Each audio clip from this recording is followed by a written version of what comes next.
You're about to listen to the Complete Developer Podcast, the podcast by coders, for coders, about all aspects of life as a developer. I'm Will, the curmudgeonly experienced developer. And I'm Beej, the optimistic newbie developer. Complete Developer Podcast is supported by listeners like you. We are now on Patreon at www.patreon.com/Complete Developer Podcast. Welcome to another episode of Complete Developer Podcast. This week, we are discussing the anti-patterns you'll see when working on a team where the agile process of software development just isn't working. But before we get started, Will, what have you been fighting this week? I have been struggling to get back into the swing of things. The holidays really messed me up because the week before Christmas, I took like 3 days off. And, one of the owners of the company retired. And so I came in one day the week of Christmas because it was his last day. Wow. And then, of course, you have Christmas and we had a 4-day weekend then. And then we had a 4-day weekend over New Year's. And then I was sick last Monday. And so I'm having a hard time like getting traction. Like I'm trying to write fairly complex JavaScript. And I mean, I'm like face planting into everything. Like I misspelled the word snap twice today. Wow. 2 different ways. Oh man. And I'm hoping I get back on point because otherwise, I'm pretty much screwed. Yeah. This is why I don't take lots of time off is because I get into slacker mode. Of course, that said, you and I have been very productive while we've been out. Like we did, that one Monday where you and I worked like a 14-hour day and got all kinds of stuff straightened out on the podcast workflow and figuring out. I don't know how you went to work the next day because I had Monday and Tuesday off. Like I think you had Friday and Monday off around the weekend. Right. And I had Monday, Tuesday off and I needed that Tuesday just to... Yeah, I did too. I didn't have it though. But the nice thing is like over breaks like that, the expectations are lower. Yeah. And the interruptions are lower. You can get by, and you and I also had a work day Saturday. We've been doing that. It was more of a half day. Yeah, it was a half, but it was pretty serious too. We got you set up with some stuff and, we got my book mind mapped. Yeah. Well, you got it mind mapped and outlined. Yeah. Structurally outlined. I started working on the outline for it. So yeah, but, you're well on your way on that thing, man. Mm-hmm. So yeah, if I can just like get on point, I want to get back to where I'm getting up at 4 a.m. and getting stuff done. And I mean, I've had trouble rolling out of bed. Like this morning, it was like 6:45, and it was an absolute struggle. So I'm hoping I get back to it. So how about you? Well, we mentioned already the work on my book. Got some more work done since I was here, just on the outlining of the first few chapters. Really, I've been dealing with node issues this weekend. Working on another project at work, I had to update Node and NPM, but when I went back to work on the front end, because I've been working on the back end of my primary project, the new version of Node, version 6, would not work with Node Sass. Huh. Yeah. What'd they change? I have no clue. I worked on it, I spent several hours messing around with this. I found it when I was trying to run Grunt, and Grunt couldn't run Sass. So after all that messing around, I finally had to uninstall Node and reinstall the older version. Wow. Of course, I was also reminded when doing so that their performance monitoring had to be disabled to work on a Windows machine. Even on their Windows version, it has to be disabled. So, yeah. But with that said, let's go ahead and roll the music.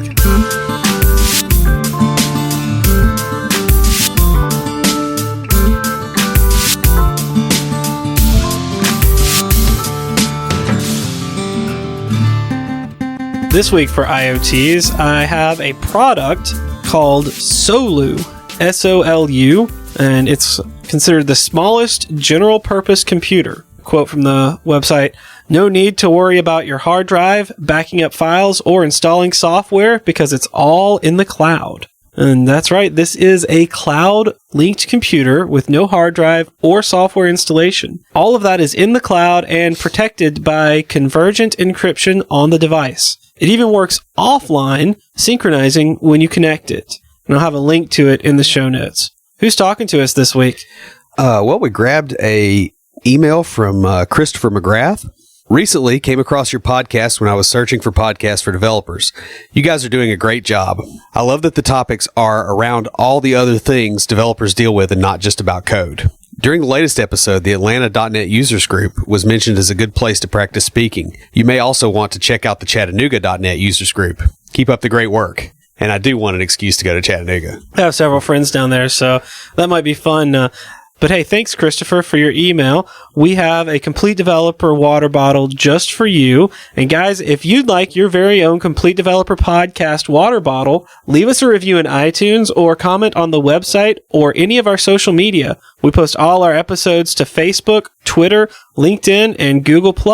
And we're also on Path and Tumblr. I want to take a moment right now to remind you guys that our friend Bethany Adams has released her second book. And so to celebrate, we're running another contest where we'll be giving away an autographed copy of one of her books. It'll be the winner's choice. We'll be announcing the winner the first episode in May. And to enter, you just need to leave us a review in iTunes. We love seeing those 5 stars.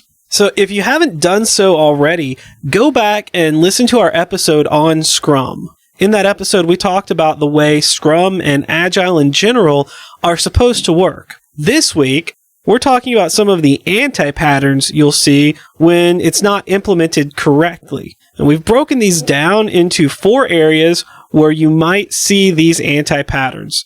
Those are planning and scheduling, management, treatment of workers, and delivery. Will and I collaborated on writing this outline, so it should be kind of interesting to see where we go with it. Yeah, and this is basically a discussion of the phenomenon in our industry that people call their process agile when it's actually agile but. Yes. And you can decide whether that's with 1 T or 2. But it's an idea that they're actually doing agile when what they're really doing is just cowboy coding. I mean, it's one of those things that, and I kind of want to take a moment here just to point out that these things happening once is totally fine. Yeah. This happening once and then you learning and adjusting from it is what's supposed to happen. That is agile. Yeah. But these things happening consistently are, well, it's a pattern of behavior. Yeah. It's like, touching the hot eye of a stove and burning your hand is not necessarily fun, but it's okay as a learning experience. Yeah. Doing it twice, especially after you go, hey, last time it smelled like cooked pork, that's not good. Okay, that's dysfunctional. Yeah. And you don't need to do that in a business environment or in a personal environment. It's not a smart way to proceed through life, just in general. So to start off, we're going to talk about some things you might see during planning or scheduling. And first is you don't have real sprints. Yeah, and this is one I've run into a lot. People will say, "Oh, we do Agile here." Like, this is something I catch in interviews all the time, or at least when I've been looking, for work, and they'll say, "Oh, yeah, we do Agile," but you go, "Okay, what's your sprint length?" Well, we don't really do sprints. It's like, then you're not doing Agile. No, that's just you're maybe you're implementing some of the things, but Agile is an ecosystem of things that all work together, and as a cohesive whole, it's greater than the sum of its parts.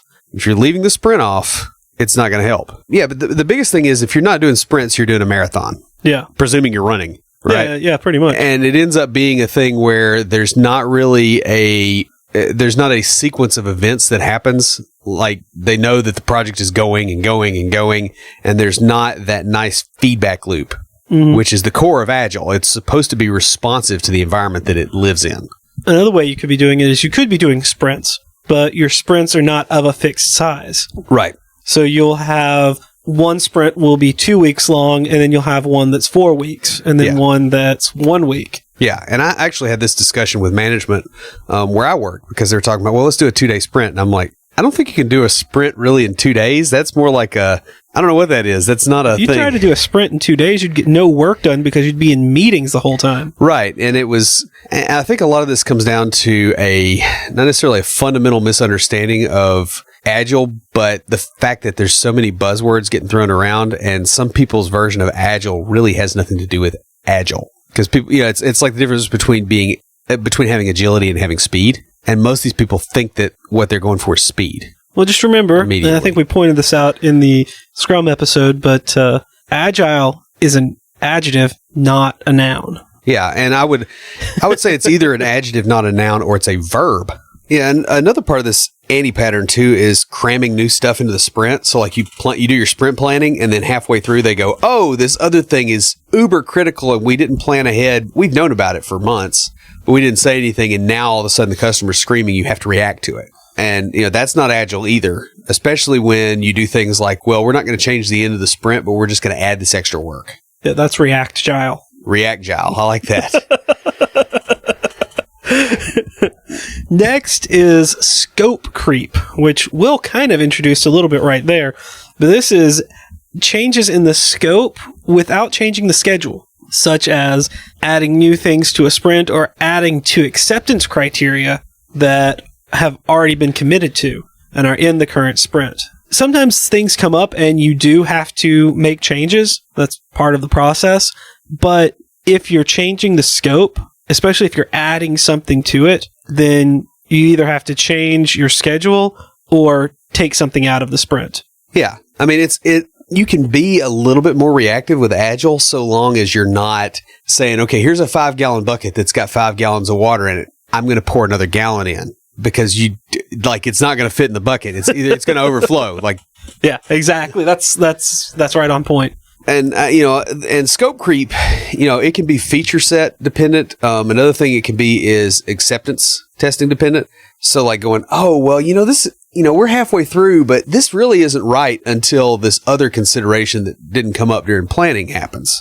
What I've seen happen is we commit to the stories based on their priority, and you get to like the second or third story in the sprint, and you realize, oh, it's dependent on this other thing. It's dependent on this other story that is way down in the priority list. So we have to hack together something to make it work. Right. Or we have to shuffle priorities in the middle of the sprint. Yeah. And it ends up being a giant mess. And, this is something that we learned along the way. And we learned when we were accepting stories to look at it and go, okay, to be able to do this, sometimes there would be a create this object, and then there would be edit this object. Well, in order to edit that object, you have to be able to get the object to edit, like to search and select. But the search wasn't a high priority to, the PO, and so it was placed down lower. Yep. And so you didn't have what you needed. Yeah. And we learned that the first time it happened. And from then on out, we always made sure that the edit and the search were together in whatever sprint we were working on. And I mean, that's part of the feedback process too. So another thing that typically adds to scope creep is developers not being the ones that do the estimates. Because if management does the estimates, management tends to not have a very good view of how long stuff takes. I know that every single place I've worked, just about, management has said, oh, that's easy. That won't take very long at all. But it turns out that, this thing that should just take an hour to fix actually takes 2 days because of everything else that's touching it and because there's technical debt and everything else. Or when you're in a meeting, when you're in the very first design meeting and the project manager goes, so we have enough to estimate now, right? Right. Yeah, because what happens is you say, okay, this is only going to take a day, but you don't know about the other stuff. And having developers where they can actually protect themselves against that is how you avoid the scope creep. Because otherwise what happens is you give an estimate and then you run into a problem and suddenly it's got to get crammed into the sprint. Mm-hmm. And now you have scope creep.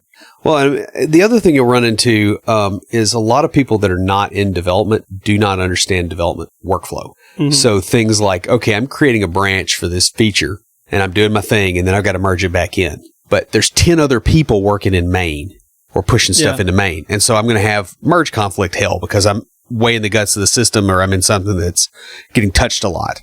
Or I'm going to have issues with the database. And so when you don't understand how the developers go through their daily job, the stuff that you think is simple isn't. And it's because of process that has to be there for everything else to stay stable. So that's a pretty huge one. And I run into this a lot. Now, another favorite of mine is the idea that everything is top priority. This is a really bad one because there's a lot of places that are extremely reactive, especially to clients. So whoever's screaming the loudest gets top priority. That is the best way to completely burn your team out. The interesting thing about what I've been doing, because I've been building brand new stuff that's not in production, it's not like we're adding features to stuff that's already in production. Priority makes sense there. Yeah. With this, the priority list was more, all right, what do we have to build the next thing for this? Yeah. And that greenfield projects are great. I mean, when you've got a system like the one I'm working on, we can have a big client that has a large percentage of our business, our biggest client. And suddenly they did a security audit and they found something that's, hey, there's a clickjacking vulnerability or whatever. You could drop everything and go deal with that. Mm-hmm. Well, that's great and all, but that clickjacking vulnerability has been there a while. And yes, I know that that's critical, but what it ends up doing is that gets pushed into the sprint, and it's really, really bad because everybody gets interrupted constantly. And what it really means when you say everything is top priority, that means nothing is a priority. I wouldn't even say nothing is top priority. It means nothing is a priority. You're totally reactive. And, that's great if if you're a wild animal on the savannah and that's how you have to live. But the reason we have civilization is because we plan ahead, and it just doesn't need to be happening that way. Well, going along with what you were talking about with a bug coming up is no time allocated for bug fixes. Yeah. And I've been on a few teams.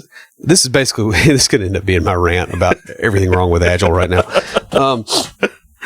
I've got a few too, but you've got more experience than I do, so you're going to have a lot more to say. Yeah, like if you have a sprint planning session, let's say you got all your developers and they can do this many story points, and you actually allocate all those story points, and there's no time left in the sprint, you're going to get nailed because something will break eventually. I've had conversations with other developers where I asked if they had completed what they were working on because I knew they had gotten pulled to do some other stuff. And they said, I can get it done. And so I hadn't worked on it and was told, I've got until this day, which was the last day of the sprint. I was like, no, you don't. Yeah, because it's got to go through QA and everything else. And I was like, you've got until about 2 days before that to get it done because it's got to have at least a day for QA and then a day to fix anything that you might have missed. Yeah, and it's not just bug fixes on your new work, but bug fixes that are like existing problems in the system. Oh, yeah. You just have to allocate time for that because it is going to come up, and you're not planning. Mm. If you're assuming everything goes perfectly, because I mean, we all have this friend. You've been this friend that is like, I've got to be there in 10 minutes. It takes me 9 minutes to get there, so I'll wait a minute before I leave. Yeah. And you used to do that. You don't do that now because you realized, hey, this sucks. Because every minute problem is a complete catastrophe when you do that. And it's that same mindset. It's just it's the same too when you're not like that and you get the call, hey, I'm going to get home early, why don't you head on over? And you leave and it still takes you an hour to get there when it's only 10 minutes away. Yeah. And I mean, those things come up, right? Yeah, it does. Agile's not a protection from unforeseen problems. It's a protection against problems that you should foresee. Yeah. What's really frustrating with this is when you've moved on to another story or another sprint and you find bugs from previous sprints when they interact with what you're doing. We've had this happen a few times where it worked just fine in its little isolation, but when we started adding stuff to it, all of a sudden we broke it and we had to go back and redo work that we didn't realize was going to even be a problem. And that it was something that couldn't have been foreseen until we had other things working in the same area. Yeah. And, most people's project planning, frankly, exists as a way to make weather forecasting and astrology look, predictable. Like you should plan on your plan not being a good plan. And that's the biggest problem with all these issues. Now, one other one.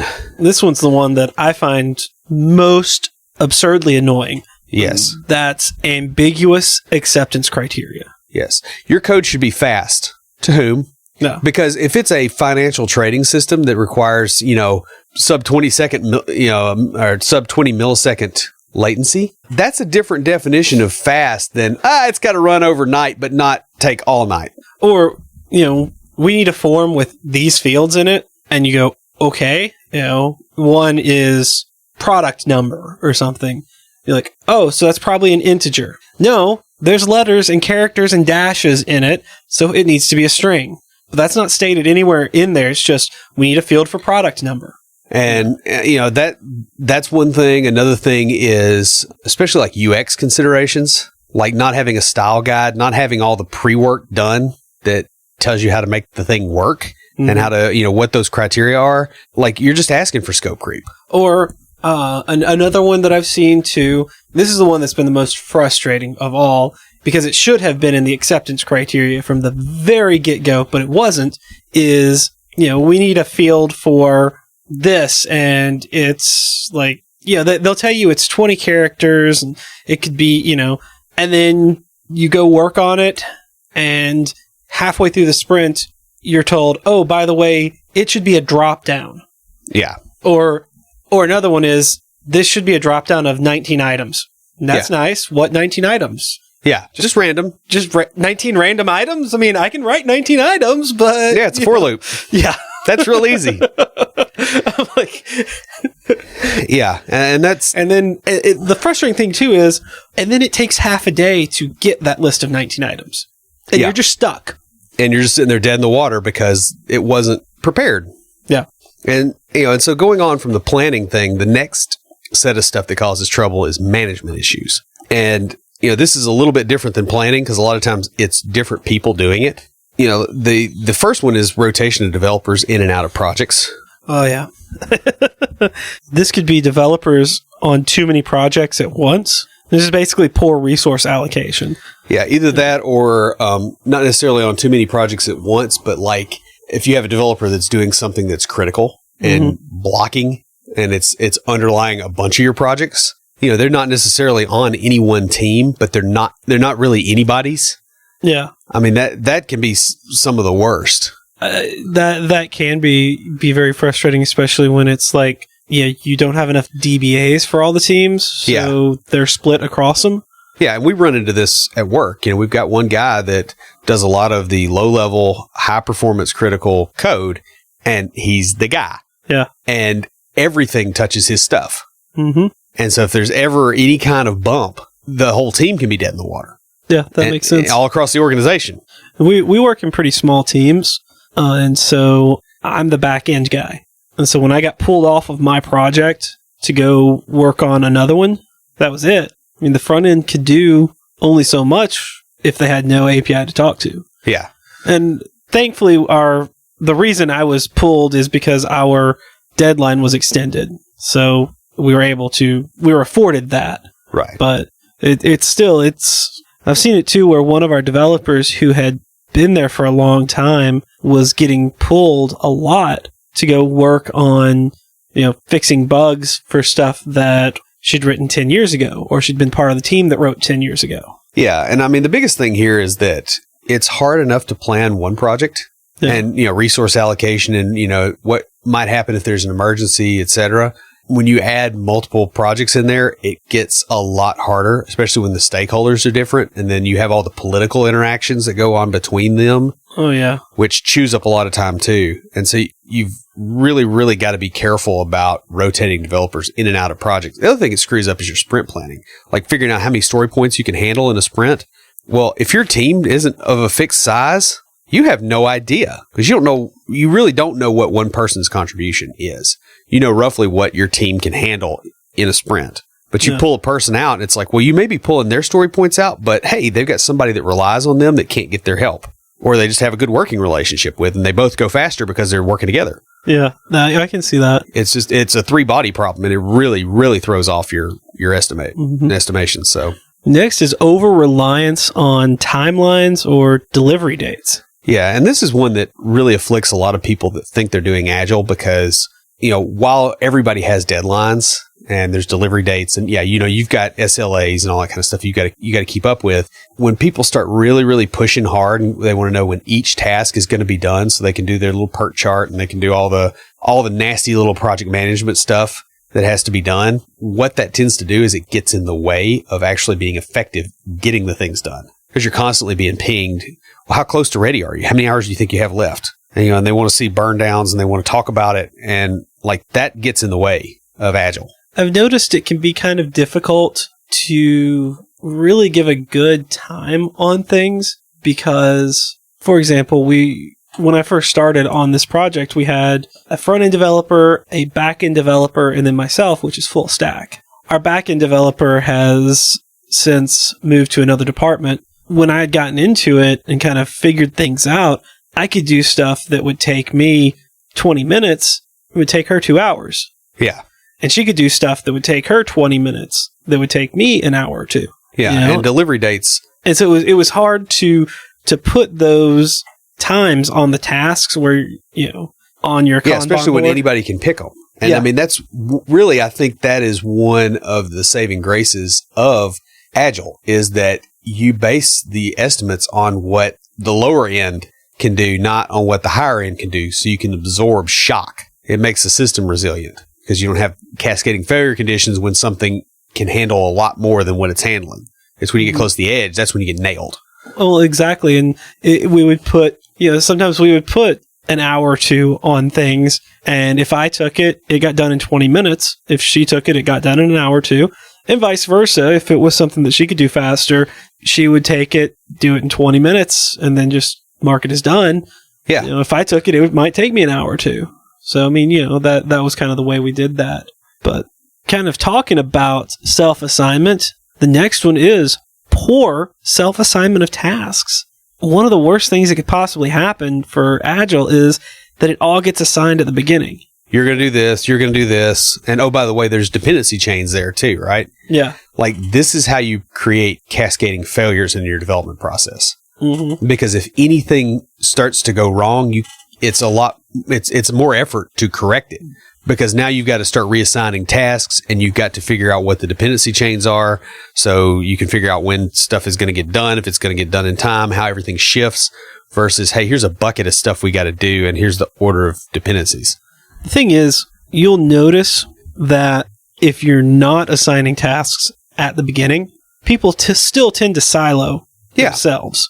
They're going to go towards the stuff that they are better at or enjoy more. Yeah, and that's going to make the resume look better. And, as a team lead, you can leverage resume-driven development with some of your people. Not all of them. There'll be some that just go off the rails, but, that again is a management problem. But doing the thing where you assign everybody up front is kind of heavy-handed on the planning side, and it really opens you to a lot of vulnerability. Really, the big thing with Agile is acceptance of chaos at some level. The problem on the other side of it is that sometimes developers will be wanting to do that resume-driven development, and they'll assign themselves tasks that they can't do. I've seen this happen, and that's easier in the first meeting because if they pick a task that they can't do, that's one task that they can't do. Whereas they could assign themselves 5 or 6 of them that they can't do. And that's true. Totally screw the sprint. Well, I would think that if it gets assigned at the beginning, that it wouldn't be self-assignment at that point. You might say that, but a lot of times they can advocate very strongly for it to get assigned that way. So it's a difference between, hey, management is assigning it and the assignment happens. Like those are two separate problems. They just sometimes come together spectacularly badly. Finally, probably one of the worst things that could happen from a management perspective is management not allowing changes based on the sprint retrospective. There's a tendency in some organizations to move people into management when they can't develop anymore, or when they're getting a little bit they get too uncomfortable with change or whatever. Mm-hmm. And the problem is that attitude still permeates management. And so what do they want to do? They want the process to never change because it's predictable and they can kind of go on autopilot. That is extremely risky because the point of Agile is to actually learn from what you're doing so that you can adjust. And, so this manifests in a couple of ways. The first one is like actionable items that come out of the retrospective get ignored. Or you get told that we understand the problem and that's it. Yeah. Or it gets interpreted as criticism of the management. in which case the manager gets personally offended and all that. And then what does that do? Well, that tells the team that now they can't make good suggestions, which means you don't get them in the future. You just created a feedback loop that is not going where you want to go. Yeah, exactly. This kind of defeats the whole purpose of even having that sprint retrospective. Yeah. Well, it defeats the purpose of Agile. Yeah. Because it isn't Agile anymore. Mm-hmm. You're not learning from previous sprints. Yeah. You're not changing with the process, which is what Agile is. And the whole management thing goes right into the treatment of workers. You want to cultivate good employees that can actually produce what you're trying to get produced. Like that should be your goal as a development leader, manager, whatever. And one thing that can be a significant threat to this is actually siloing the developers off from the project owner and the stakeholders. Because as a developer, you kind of need to know who you're building stuff for. The way they think. You need to be able to ask them questions. You need to be on reasonably good terms with them. Yeah, because a lot of times you can read if the acceptance criteria are properly written, which is with the Scrum Master and product owner together writing those out. If you've had enough interaction with the product owner and the stakeholders, you can read that and read into some of the ambiguity and go, okay, I know them. I kind of know what this means, and go from there. Or you'll know the right questions to ask. Right. To get the answers you need. And you'll be able to put it in a way that they can understand the question. Yeah, exactly. Because words are pointers to things. They aren't things. I was going to say, because, a lot of times that's what it comes down to is the way you ask the question or how you word it defines, how they're going to respond. Yeah. That's happened to me a couple of times where I asked a question that I got an answer and I was like, yeah, that doesn't make any sense. And I thought about it and I was like, oh, I understand what they thought I was saying. And I had to reword the question. The other thing is having too much contact with them. Yeah. Because if they're sitting in the room with you all the time and over your shoulder asking questions, that's not going to be productive either. It's a thing of you want to have an appropriate working relationship for building something for someone. Well, yeah, because they don't need to see the iterations that you go through to get to the final product. I'm sure you've done this too, where you'll build it one way just to get all the stuff there, especially when you're building views. I do this a lot with the HTML templates. Just to get all the data binding set up, and it can be ugly as sin. Oh yeah, and you don't want a product owner sitting there going, well, that's ugly. Can you change this font color? It's that's not what I'm working on right now. That doesn't matter until the very end. I can tweak all that stuff, and then I'll have to tweak it 10 more times while I'm going through this. The other major frustration is when your testing and QA people complain about font size, font color, and things like that. And you're like, that's not your job. Your job is to check that the functions work. Are all the fields there? Do they all write to... Well, and you have to have appropriate boundaries with QA. Yeah. It's the same as everybody else. You need to talk to the people you need to talk to the degree that you need to talk to them to get your job done. Mm-hmm. But when that gets externally imposed versus happening organically based on mutual respect, it tends to be a one-size-fits-small type of situation, and it just almost never works. The probability of it working is very, very low. Exactly.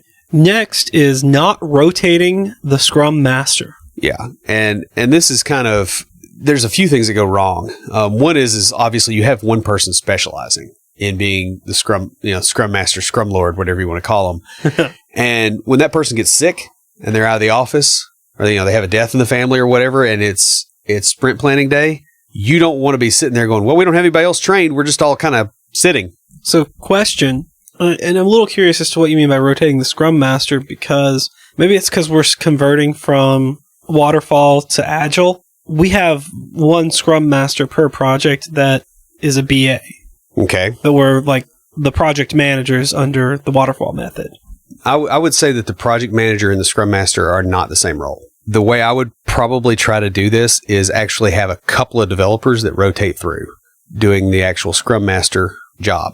And the reason is a couple-fold. One, the project manager doesn't really understand the development workflow typically. No, The other thing is that this is a nice on-ramp for your developers to get more assertive, to be good managers, to actually build the skills that you need for team leads. The other thing it does is it provides you resilience in case somebody gets sick, somebody leaves, whatever. You also have multiple people doing it. So if one guy does something a little different and it comes out better, then you can take that and learn from it. Oh, that makes sense. Because the Scrum Master is basically a facilitator. Yeah. And so, okay, I follow you there. That makes sense. And the other thing that happens, if you have your project manager doing this, and this is something I've seen a few times, they're doing the Scrum Master thing. What else is a project manager doing? They're screwing around with the timeline. They're doing all this stuff. They're taking all these notes. They're distracted. They're not in a headspace where they're having to try to deal with people and they're trying to get details down. And that's not a good mix because they really need to be able to focus on their job as a PM versus their job as a Scrum Master. And those are not exactly the same thing. That way they can take notes down and get information down while discussions are happening versus having to try to participate and get it right. Yeah, I think what's one thing that we have run into is having those roles kind of blended. Yeah.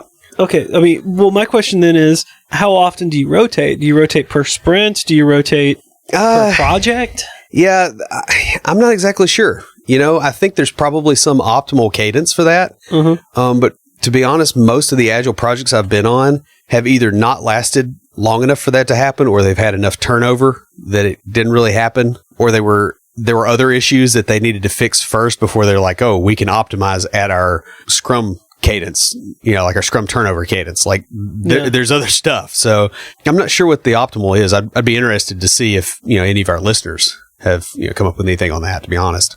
Yeah, guys, if you shoot us an email at neckbeards@completedeveloperpodcast.com or leave us a comment on the website or any of our social media, we get some good comments on this. What is a good cadence for rotating the Scrum Master? We'll read your comment and send you a water bottle. Yeah. Next is no feedback for developer estimates. This is basically developers are not held accountable for doing what they say they can do. Yeah, or they're not held accountable when they say, hey, this is going to take 4 days and it took 10 minutes. Because, and it's not necessarily a thing of, hey, you're wanting to assign blame or whatever. It's a deal of, hey, there needs to be a feedback loop here to go, we need to improve our ability to give estimates over time. Sometimes those estimates are based on, I'm expecting to run into problems while doing this. For example, very recently, I gave the estimate that it would take me till the end of the week to finish the API on the project I'm working on, and I got it done in 2.5 days. Right. So that fourth day, I came in and was like, I said, yeah, I finished the API yesterday. And our lead developer looked at me and he's like, it's not what you told me yesterday morning. It's like, you work on it last night some? I was like, no, the issues I thought I was going to have didn't happen and it works. So I'm done. Yeah, other than things coming and going, which we've had a few things come up as we've gone along. I'm like, oh, I need to go in and adjust this and that. But the major development is done on it. Well, and part of this too is the team needs to be able to be defensive. And it's easier to be defensive and go, okay, we can do more than we thought we could. People don't really get all that mad about that compared to, oh, we didn't do what we promised. Like there's, you got to play the upside downside game, and it kind of falls pretty clearly in that camp. Yeah, that makes sense. And another one too that you've brought up too is where like the success or failure of the estimate is ignored. Mm-hmm. So like if somebody was just wildly off, well, why? If you aren't asking why that happened and trying to start to build protections in to keep that from happening, it's going to happen again, and then there's no point in having an estimate, because if there is a high probability of any of them being wrong, then they're all wrong. Yeah. Well, that's exactly what happened to me is based on some other stuff I had done. I was expecting to run into certain problems, and then in a sudden stroke of genius or randomly figuring out the issue, going forward, I knew how to solve that problem. I think I mentioned that maybe in a previous episode where I'd been struggling with one search function down to like multiple levels of like 3 levels deep of objects. And then the solution just hit me working on something else. I went back, put it in, and going forward, the stuff I thought was going to take me a long time to figure out, which was based on that, didn't take near as long because that solution came to me. And when our lead dev asked, well, I thought you said that was going to take you a week. What happened? I was able to tell him that. Yeah. And his response was, good job. Now you can help me out and we can definitely get this thing done.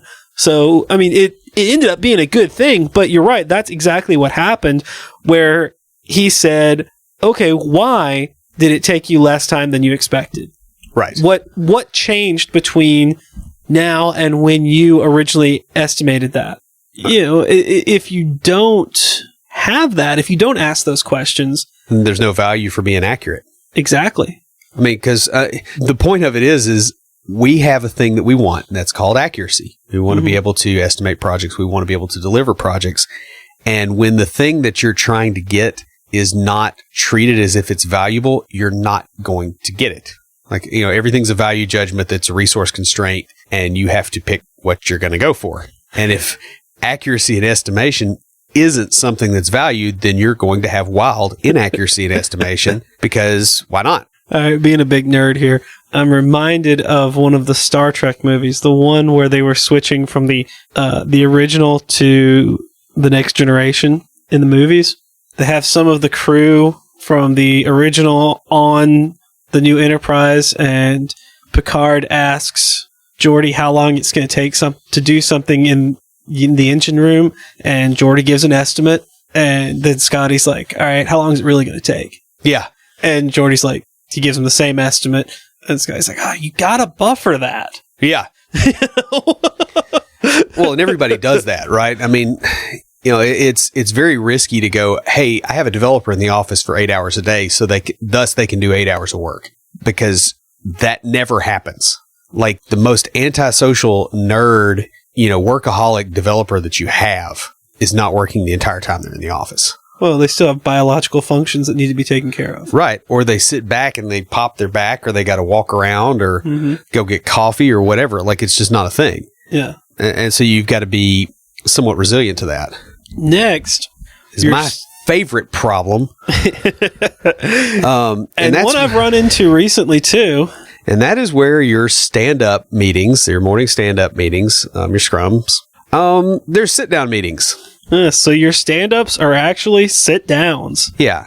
And it's not such a big deal if everybody actually legitimately goes in, sits down for 5 minutes, and leaves. But when it is a big deal is when everybody goes in there and they sit down because they know they're going to be there an hour. And that tends to indicate a number of problems. First is you are not valuing your employees' time. Like, let's say you got a team of, 5 people. If you waste 20 minutes, you wasted 100 minutes. Mm-hmm. You know, like, you wasted 20 minutes of time, but you wasted 100 minutes of everybody's time. And you probably ticked people off, so you actually wasted more than you thought you did. Yeah, because they're not going to go back and just be like right into work. They're going to go back and be grumbling and probably complaining to each other. Yeah. I mean, let's be realistic. People are people. Yeah. You know, this happens because these are poorly scheduled. They're not on topic. Right. Like, I used to have a Scrum meeting that was 10:30 in the morning, and it was at a job that I arrived there at 6:30 in the morning. So I worked like 3.5, almost 4 hours, and then I got pulled into that meeting, and then it went, and then there was lunch, and then you come back to your desk, and it's like, okay, I've been gone from my desk for almost 2 hours, and it's a terrible scheduling time. It is really annoying. And another thing I've noticed is when they want to schedule all of them at the same time. Yeah. But realistically, your stand-ups should be no more than 15 minutes, and they should never vary from 3 topics. Each person, each developer there should talk about what they've done the past day since the last stand-up, what they plan to do between now and the next stand-up, and anything that impedes them. Yeah. And then after that, if there is an impediment, the person that can address that impediment and you need to go meet. Yes. You don't take up everybody else's time to go deal with that. Yes. And I've had to, not recently, but at one point, I did have to say, hey, this doesn't involve me. I got work to do. I have to go. Yeah. And I was told, oh, yeah, the meeting ended already. It just wasn't a set ending. And after that, there was okay, meeting's over if you need to stay and talk. And I mean, it was one of those things. That was something we learned that one time. And if I have a question for somebody on the team, when I'm going through my stuff or when they're talking about their stuff, I will say, you and I can get together after the meeting and talk about that. Yeah. Or, when's a good time for us to sit down and go over that? And if all it takes is one person taking that initiative and everybody, they see, oh, we can make this meeting shorter and not have to sit here for an hour and can actually get stuff done, they'll start doing it too. And of course, the next thing that comes up is death marches, which one thing I've noticed with a lot of the places I've worked where there have been death marches, they've also been very inefficient at meetings, which is the worst. Sitting there at 11 o'clock at night knowing, hey, I've got another 45 minutes before I can go home and I got to be back here at 6:30 in the morning, which I did a few years ago on a project. And they had massive meetings, 2, 3, 4 hour meetings of nothing useful. And you talk about building resentment very, very quickly and destroying a team. And, honestly, if you're expecting your developers to work overtime on a regular basis, you have a management/personnel problem. There's something somewhere in the chain that's busted. And we had an entire episode just on death marches. Yeah. And honestly, a 40-hour work week, if you're doing development most of the time, is a pretty hard work week. Oh, yeah. Yeah. I mean, when you're buckling down and you're actually coding, say 37, 38 hours of that, that's rough. Especially if you're doing something difficult. I've gone home plenty of times and just had no capacity to do anything. It's like I can't watch a TV show and focus well enough to watch it. I would really strongly advocate probably a shorter work week than 40 for developers as far as like actual development work, because that is not a sustainable life choice. Yeah. As far as, just 40 hours of pure development. And the big thing is this makes your developers want to rebel, makes them want to leave. It also makes them want to overestimate drastically. That's true. We've already talked a little bit about sprint retrospectives, but next is a lack of any sort of sprint retrospective. Not having one. Yeah. Well, it takes time, right? It does take time. And around the end of the sprint, you pretty much have to have 2 days. Yeah. We tried doing this all in one day. And it just burns you. You you have nothing left, especially a lot of developers are a little bit socially awkward. There's social anxiety and just needing space. And we're crammed in a room for 8 hours with other people for 2 back-to-back meetings, because it's usually, you're going to do your sprint retrospective and then we're going to do planning for the next sprint. And we're going to cater pizza. So you never get to leave the room. And, if I can't get away from people for a while, I get really irate. And I know I'm not the only developer like that. I have the opposite problem. When I'm around people too long, I get bouncy. Yeah. You've seen it? But everybody has a coping strategy. Yeah. For the stress. It's just yours is different. I enjoy people, so I your get coping strategy and mine do not mesh. Oh, no, in not that at situation at all. Because we've had that interaction. Mm-hmm. Same with most of the other developers I work with. Yeah. And what you end up with when you skip the retrospective is you don't have anything, any kind of feedback to the management. Because part of the, the whole thing with that, we talked about the estimates and how you want to have accurate estimates and that the developers get feedback and they can adjust how they do estimates and they can think about things a little bit more. Well, this is a retrospective for management to get their feedback loop, because they also have to continue to improve their processes. Agile is not a hands-off, this is less work for management. It's more work for management for a while until you get it down. Oh, yeah, definitely. And a lot of managers really want to push the Agile because they think they're getting out of something, and you're not. It's like mathematics. It's a lot of work to learn algebra, but once you do learn it, it gets you out of work. Mm-hmm. Same with calculus. Yeah. Or, any discipline. It's just, it's a misunderstanding what Agile's for. Yeah.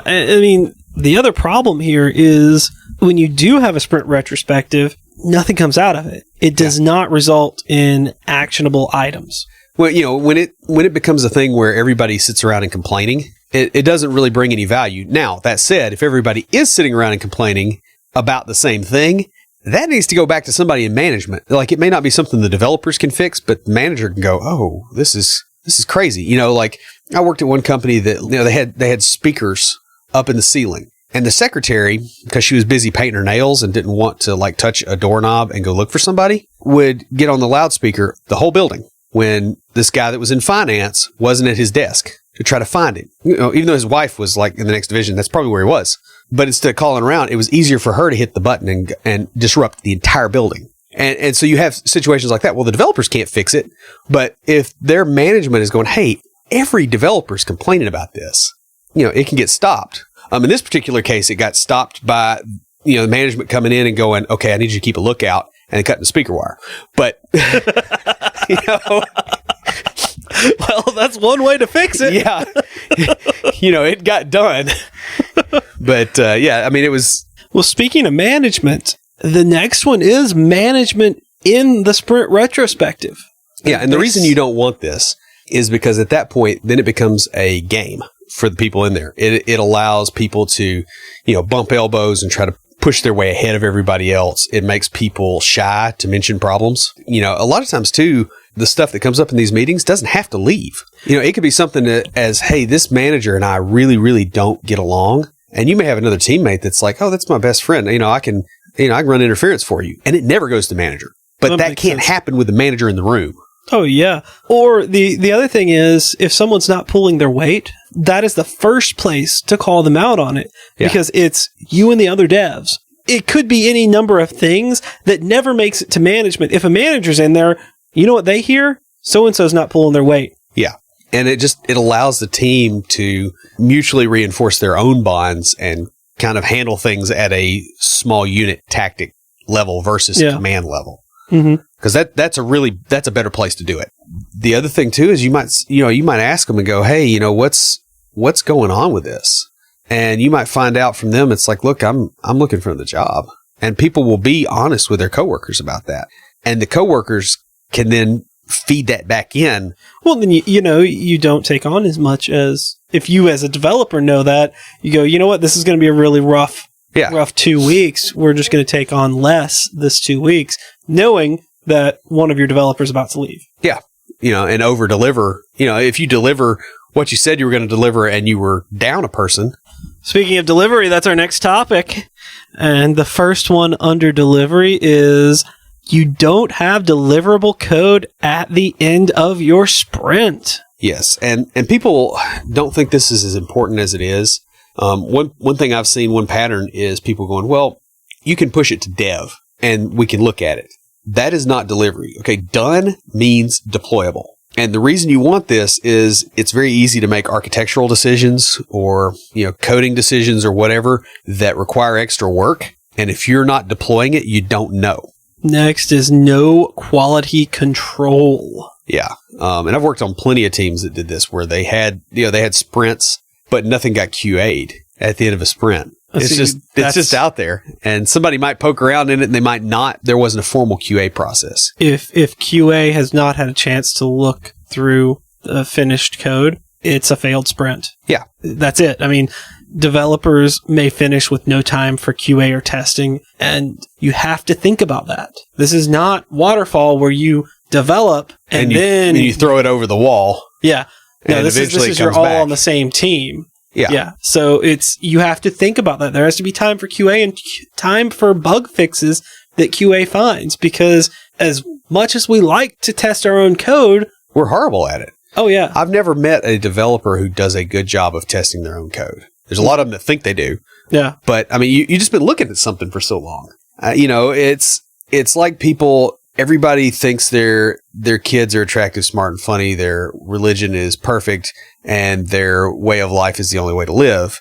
And it's because they've been looking at it long enough. Mm-hmm. And if we can mess up something that important, messing up a button is not hard.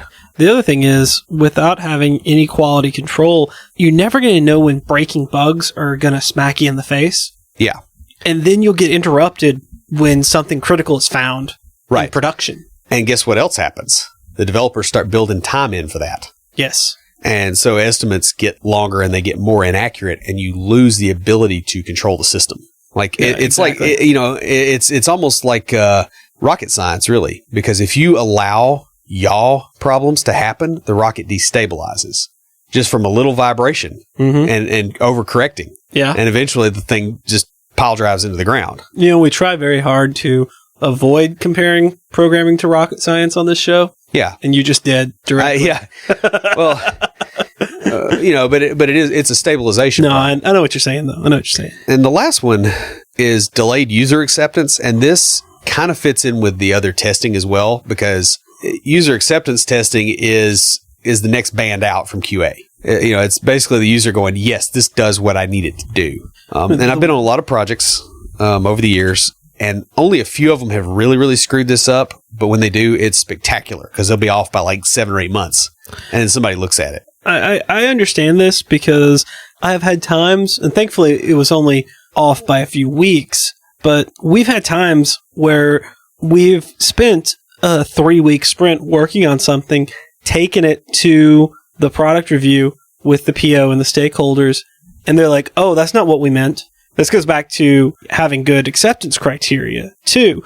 But that's also part of the process is they thought their criteria was good. They knew what it meant. Right. But our interpretation of it did not match what they were expecting. Most times it was something simple like, a text field instead of a drop down. But there's been other times where we had to completely rewrite the entire form or the entire page, along with all the way down through the API to the database tables. But, if you're doing this every sprint, then this happens and you're 2-3 weeks behind. Well, and this is another feedback loop, right? This is the feedback loop for you and the product owner. I mean, that's what Agile's all about is tightening up feedback loops so that you can adjust quickly. I mean, that's what agility actually is in the dictionary definition sense. It's I can react to something quickly and get out of the way. Not I can move fast, but I can adjust. That's why they said agile programming, not speedy programming. Right. But it looks like speed because you reacted quickly and you didn't spend 20 minutes going the wrong direction. Because if a speedy program, we'd all be wearing red hoods shooting arrows at people. Right. Little green arrow joke for those of you that know.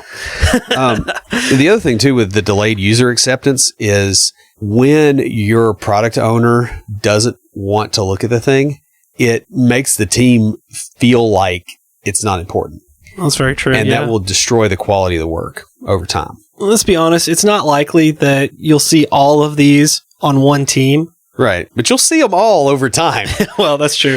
Knowing them can help you kind of guide your team or your workplace away from them. Guys, if you see one of these patterns starting to develop, act quickly to quell the anti-pattern before it takes hold. That's pretty much all we've got. Before we wrap everything up, Will, what do you have for us this week for Tricks of the Trade? Well, I want to throw something out there, and this is the reason we have the whole agile but thing. And a lot of that really has to do with people appropriating terms that really don't mean what they think it means. I don't know if you've noticed, but we have a tendency to do that in tech, just in general, especially the less knowledgeable people that don't actually go look stuff up. And I want to caution you that just because somebody uses a word and you think you know what it means, to be very, very careful in making that assumption, particularly when it goes to things like methodologies. Agile is an example of this. Obviously we talked about all the problems that come up while doing this process.